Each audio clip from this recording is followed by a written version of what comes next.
Assalamualaikum warahmatullahi wabarakatuh. Yang saya hormati dosen Dr. Pak Dedi Setiawan selaku dosen pengampu mata kuliah kemudi rem dan suspensi. Baiklah Pak, pada hari ini saya akan menjelaskan itu tentang suspensi pada kendaraan mobil. Ini di depan saya ada sebuah kendaraan mobil yang saya akan observasi.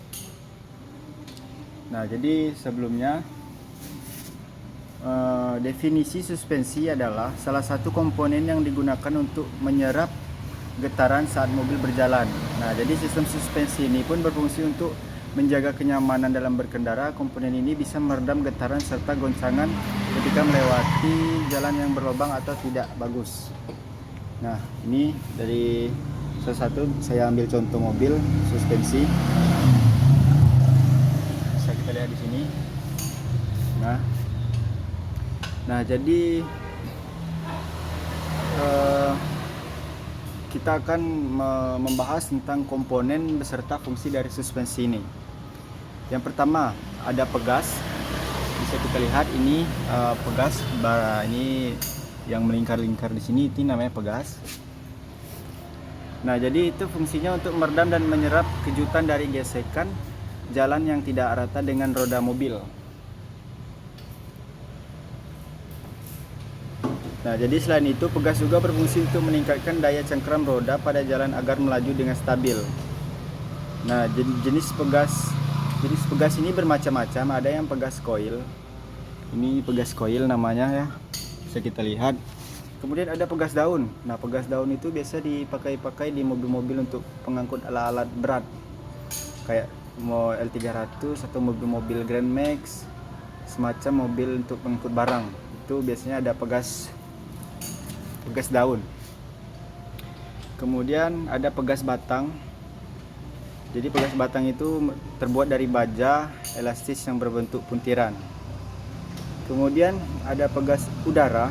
Nah, jadi pegas udara ini bisa kita lihat yang di dalam pegas coil ini. Nah, ini namanya pegas udara yang menggunakan tekanan dari udara untuk mengembalikan sistem suspensi tersebut.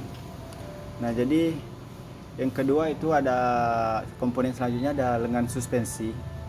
Nah, lengan suspensi ini berperan sebagai penghubung roda dengan sasis mobil. Ini bisa kita contoh lengannya. Ini bisa kita lihat. Ini saya kebetulan sedang membongkar ya. Bongkar.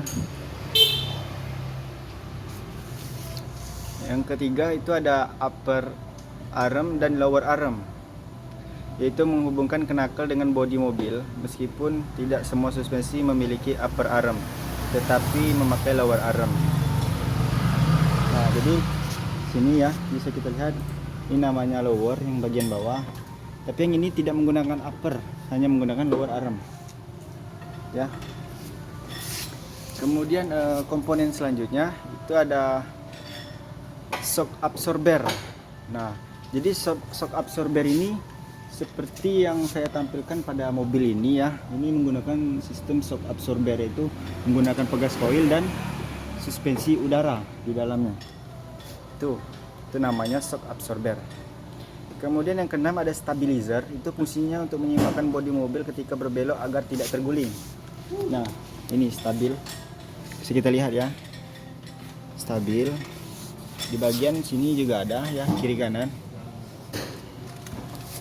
Nah, itu tadi stabil. Kemudian ada ball joint, itu fungsi untuk menerima beban lateral dan horizontal pada mobil. Nah, jadi yang dinamakan ball joint ini adalah, ini letaknya di posisi di lower arm. Nah, ini namanya ball joint. Kemudian selanjutnya ada bumper. Jadi untuk bumper itu berfungsi untuk melindungi axle frame, shock absorber dan lain-lain. Nah, bumper yang pelindung plastik ini, termasuk ini, itu termasuk bumper untuk melindungi komponen-komponen pada sistem suspensi. Kemudian ke-9 ada lateral conrod. Dan yang terakhir itu ada strut bar, itu fungsinya untuk menahan lower arm agar kemiringan roda depan terjaga dengan baik. Kemudian jenis-jenis suspensi.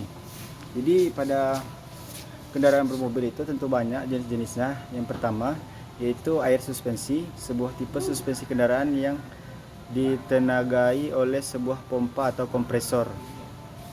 Nah, yang kedua itu ada McPherson strut. Yang ketiga ada Rick lift. Yang keempat double wishbone. Yang kelima multilink. Dan yang terakhir ada axle rigid. Nah, dan banyak lain lagi sistem suspensi yang dipakai dalam kendaraan bermobil.